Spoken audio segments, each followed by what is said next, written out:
lo and behold, Werner Herzog.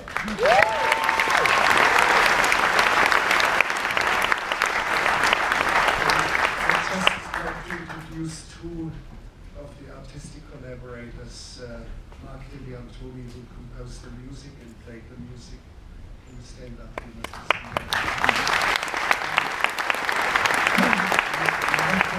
Michael Capaldo, the editor.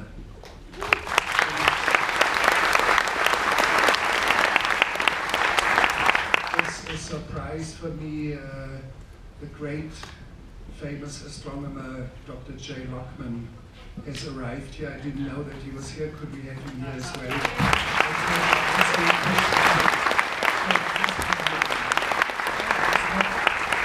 He doesn't have his banjo or his fiddle with him, but maybe you could answer also a few of the questions. Maybe we could have you here. Thank you for having me.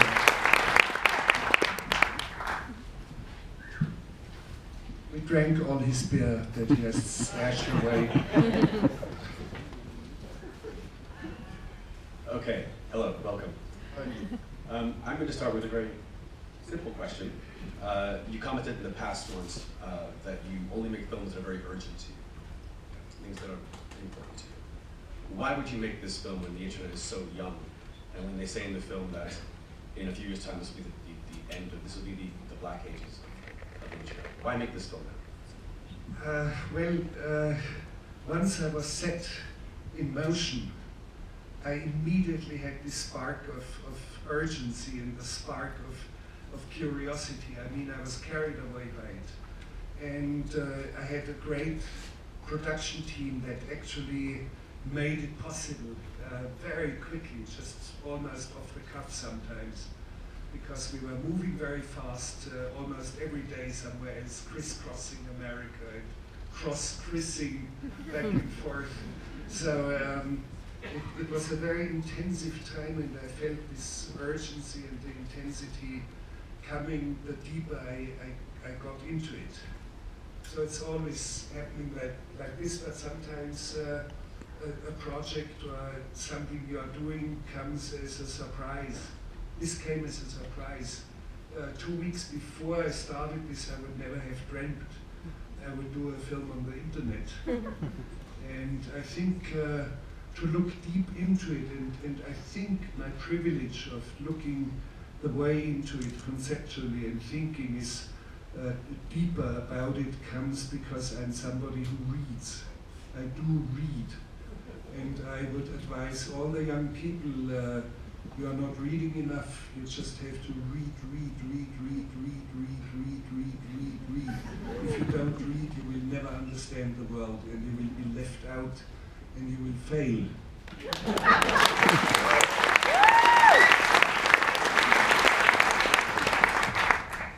Okay, over to the audience. Any questions? Yes, sir. I have a question about curation. We're here at Sundance, where these films are picked by committees and they're reviewed, and in the same way the topics that you decided to choose were chosen by you, different chapters about your interests, versus setting it out into the world and having people click on what they think is interesting. And I wonder what in the future you envision the role of us choosing people who, like individuals, who curate for us information that we should learn, and how you see that in the future. I think curating makes a lot of sense when you look at the amount of films that are around. How many films applied for being shown here? Thousands, I think. Just over 12,000.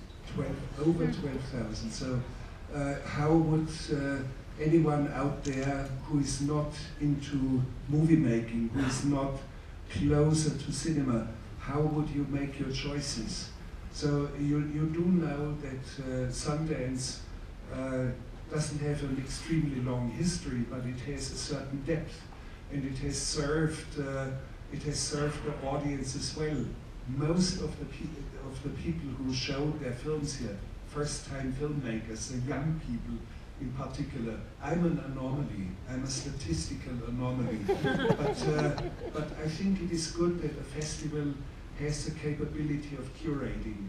And almost all the filmmakers who showed films here, and almost all their films somehow got traction out in the world.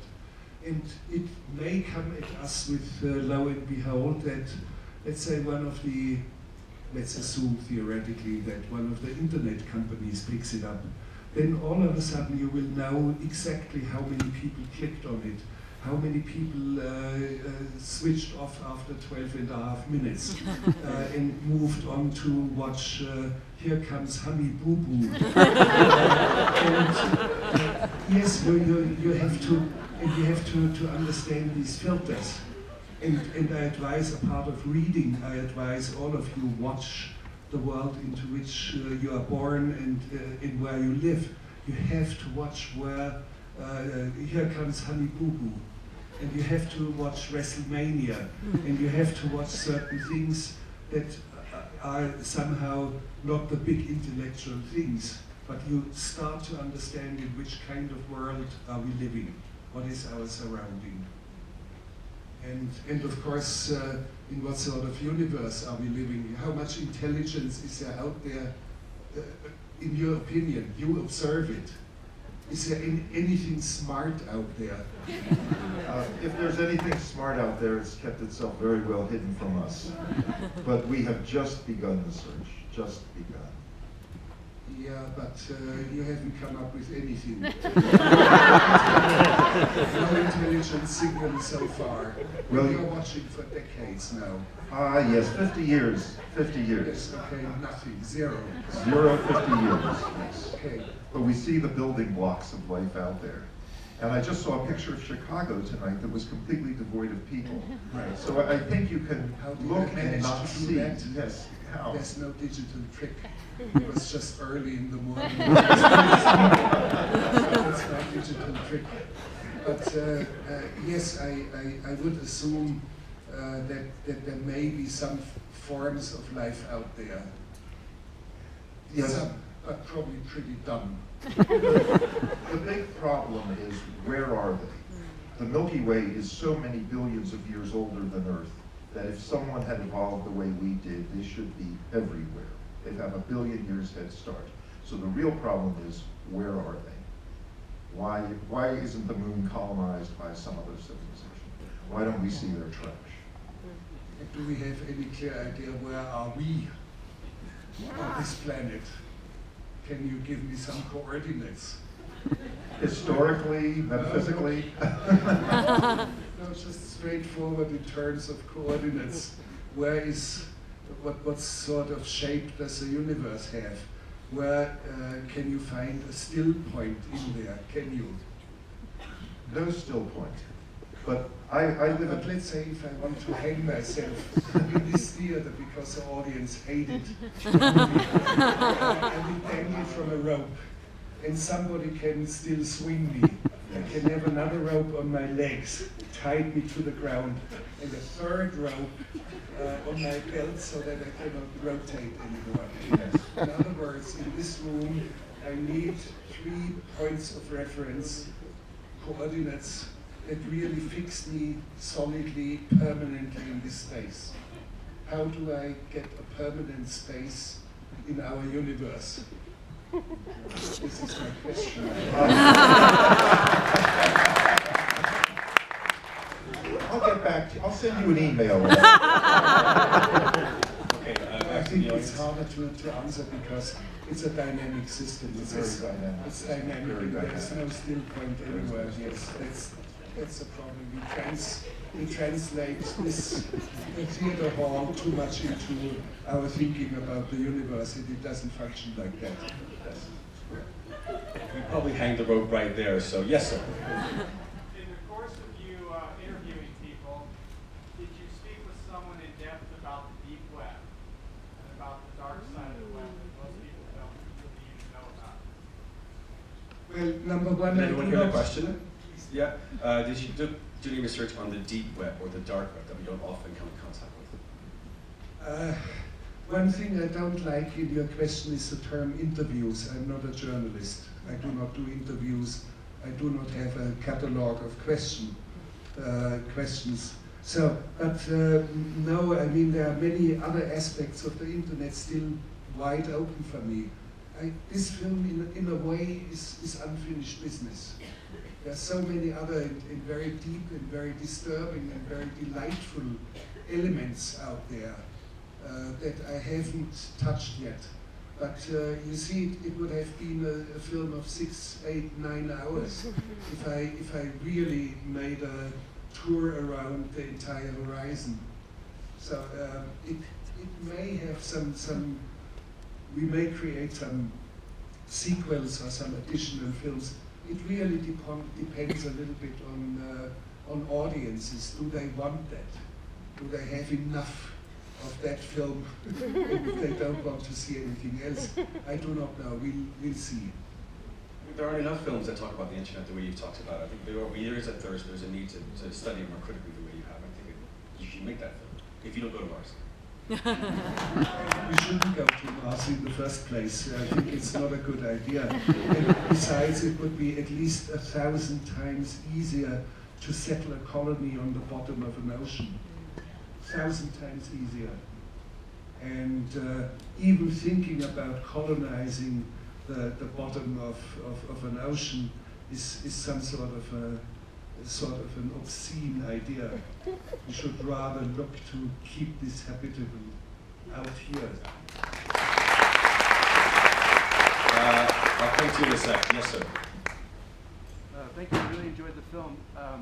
The most strangest and most beautiful image to me was that of the robot with the thermos and the cup.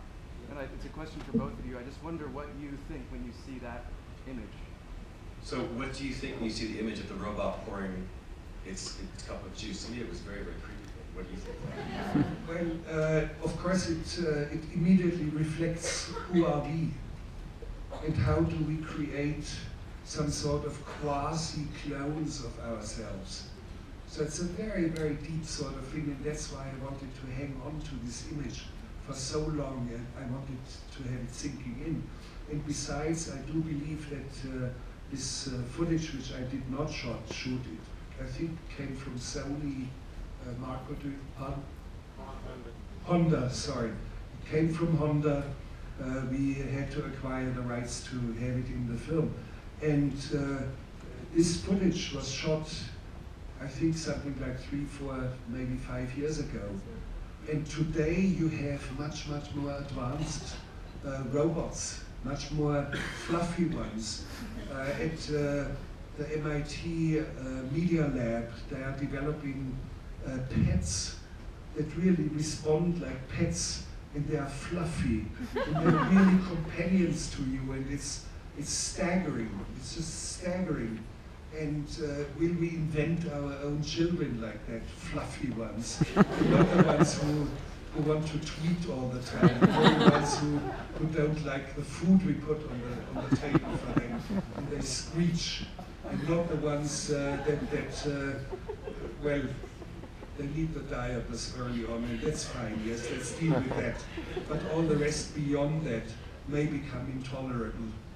And we may be enticed to create clones of us that are much easier to manage.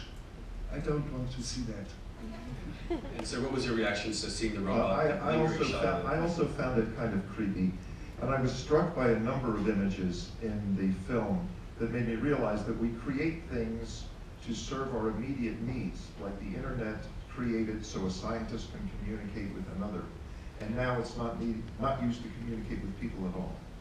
And so the people who grew up with the new tools do not have necessarily even the desire to use them in the original form. Yes, that's on a primary level in which we communicate, but of course the internet is somehow organizing and regulating a civilization that is scary, because we have 7,000 million human beings now on this planet.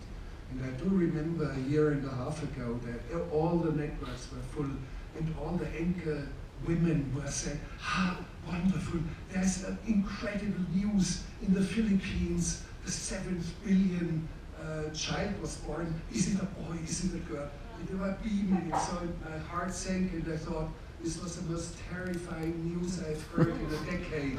They wouldn't tell you that because they are dumb.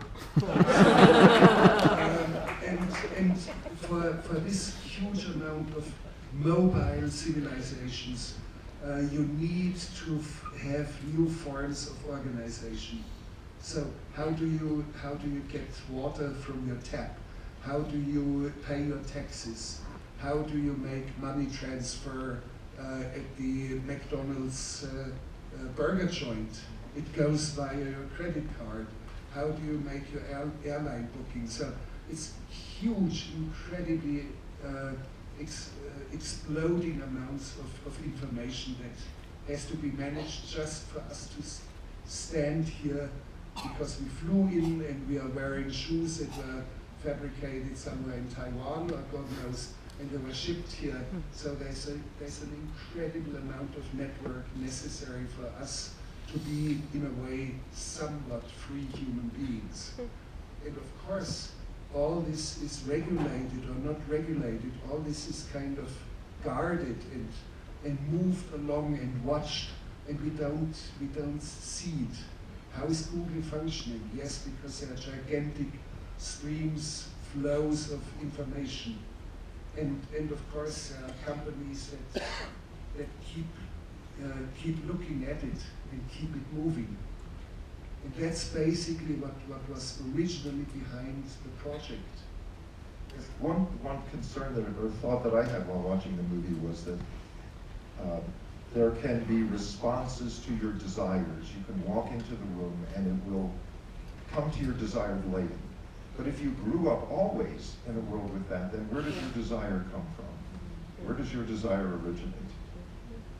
It's, in my opinion, it wouldn't originate from anywhere. I think I would be a semi-zombie.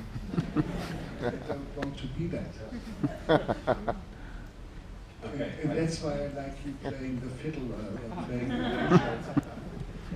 I'll ask him a question in the back, and I'll come to you. So I know you said that you wanted like a 9-hour version of this at some point to explore all the different facets of this.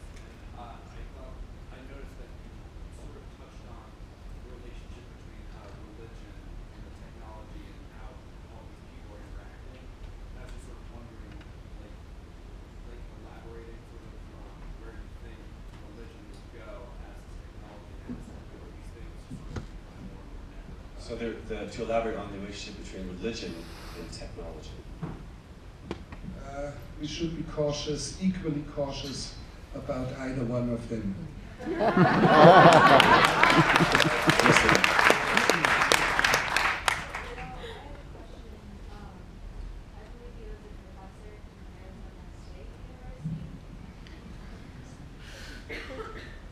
So, I believe he was a professor from Arizona State University, and you guys were talking about, whether humans will need human contact in the future, or if we're just going to be fine with contact with robots. I was interested in knowing your personal opinion on that. Do you think that is necessary for humans to continue? I mean, to me it's obvious that it is, but...